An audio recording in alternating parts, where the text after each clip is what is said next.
The Masters of Wisdom speak. The Lords of Karma and You. Introduction.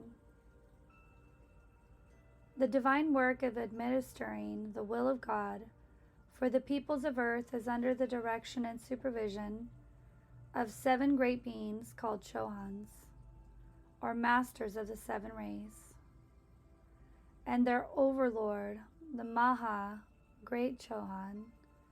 All the activities, gifts, benefits, and progress of the human race enter the world and experiences of man along these 7 rays. This is a permanent section of the bridge, dedicated to each of these great masters, through which they move forward through their design and current activities and radiation, inspiration, instruction, and in any way that their great wisdom sees will benefit the effect of the human race. Contemplation of each master connects the student's life stream with the ray which he represents and carries the particular radiation, gifts, talents, and inspiration which are its characteristics into the experience of the student and through the student into world. The Maha Chohan, the Holy Spirit, the hand of God working through all the 7 rays. The law of the circle is a stern teacher, for there is no prompter but pain and unhappiness, and much later love. What the infant learns through experience, the mature man may learn through contemplation and observing. Energy acts on the instant. It recoils, may take centuries, but return it will. This is karma, good and evil. The mantle of the Spirit of God may deflect the full impact of this return current when the soul signifies a willingness to learn the cause for his pain. Later, the awakened soul may join the transcending powers of the higher laws and transmute an arrested karma mercifully inanimate during his search. The deflecting and suspension and the meting out of karma is all under the supervision of the Lords of Karma, who are authorized by Helios and Vesta. Morya, the first ray, divine will and rulership. It is time the people of earth made acquaintance with the Lords of Karma. They are in the final authority for the life streams that belong to earth. They not only supervise and direct the incarnation of the soul, but form the judgment council at the time of dissolution of the physical garment. They delegate each soul to its proper sphere for its sovereignty between embodiments. Through them they must pass all petitions for dispensations to wipe out the karma of the race and transcend the natural law of cause and effect.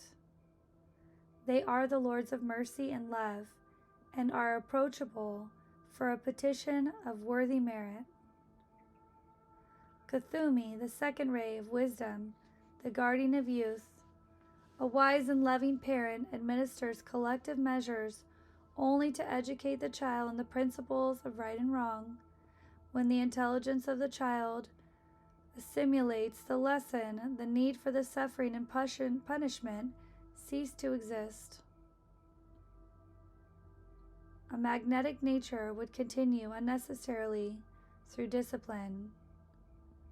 It is not apparent that the Great Father or Mother is equally capable of waiving the judgments of karmic pain when the consciousness is awakened to the cause and corrected its motive within.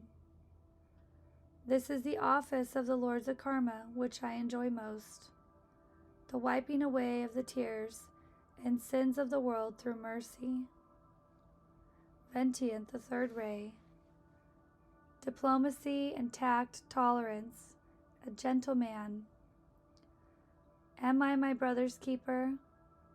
Would any good man see his brother struck down if it lay within his personal power to stave off a blow? How great might the combined petitions of good men weigh in the balance before the Lord's karma, to release men from the full recoil of mass karma by changing the motivating powers behind the actions of the race. Zephyrus Bay, Fourth Ray, Art Beauty, Hierarch of Luxor. When a member of the human race is bold enough to stand, unveiled before the seven mighty Elohams, impersonal, dispassionate, the hearts of heaven are stirred. It is seldom such an application is denied.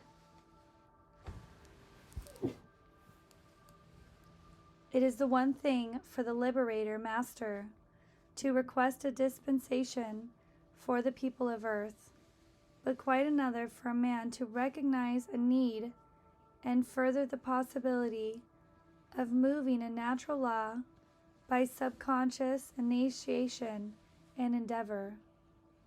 I am all for that man.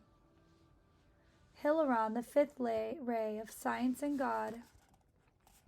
Scientifically speaking, the Father and Mother himself grants dispensations of grace, surcease from wars, pestilence, famine, and all the individual and universal ills that the man has fallen higher to. But all applicants must pass through the council of the karmic lords and show cause for the transcending of karmic laws which are authority over this earth.